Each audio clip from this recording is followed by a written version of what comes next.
Plusieurs avocats de profession et des juristes ont pris part à cette matinée scientifique organisée par l'Union des jeunes avocats du barreau de Kinshasa-Gombe, placée sous les thèmes réforme de la loi sur les tribunaux des COMEX, innovation et défis de mise en œuvre. Tout a débuté par le mot d'encouragement du bâtonnier maître Jean-Claude Mbaki. S'en est suivi du mot du secrétaire général de l'Union des jeunes avocats du barreau de Kinshasa-Gombe, maître Kakura, qui a fait savoir à l'assistance en amont l'histoire de la dite structure qui est née le 18 février 2018 dans le cadre de regrouper les jeunes avocats du barreau de Kinshasa-Gombe, soit des stagiaires, pour les encourager à mieux se connaître et d'échanger les expériences dans le but de promouvoir la culture de l'excellence dans ces domaines. À l'aube d'échanges, le juge du tribunal des commerces de Kinshasa-Gombe, président Patrick Mbanga Malumu, qui s'est apaisanti sur les tribunaux des commerces au regard de la loi du 10 décembre 2023, modifiant et complétant la loi numéro 00D-001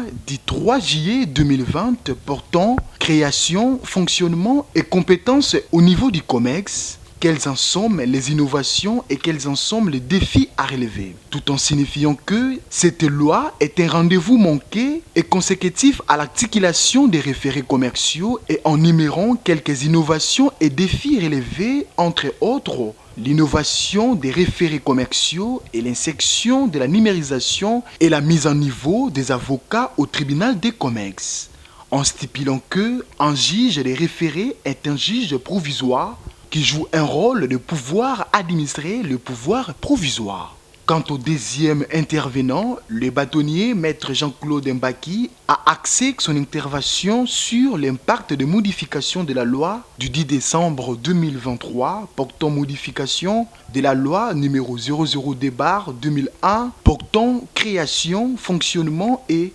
organisation des tribunaux des COMEX dans l'exercice du fonctionnement des avocats, tout en conscientisant ces derniers de ne pas rester classiques, plutôt de se focaliser dans la numérisation qui est un outil facilitateur d'échange entre eux. Après une série de questions et réponses et le mot de remerciement des autorités de la dite union, son président est revenu sur le bien fondé de cette activité. Nous sommes une association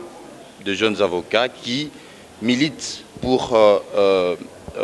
la formation professionnelle et la vie professionnelle du jeune avocat.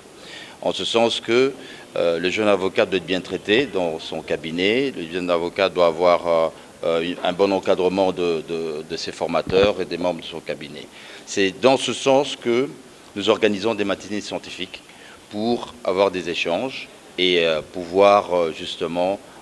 accroître les connaissances, nos connaissances, et nous familiariser entre nous aussi parce que chacun de nous a une expérience à apporter à l'autre. Aujourd'hui, exceptionnellement, c'est la matinée d'aujourd'hui avec comme thème la réforme des tribunaux de commerce. Vous savez qu'il y a une nouvelle loi et il était important que nous sachions les innovations et aussi les défis à relever par rapport à cette nouvelle loi.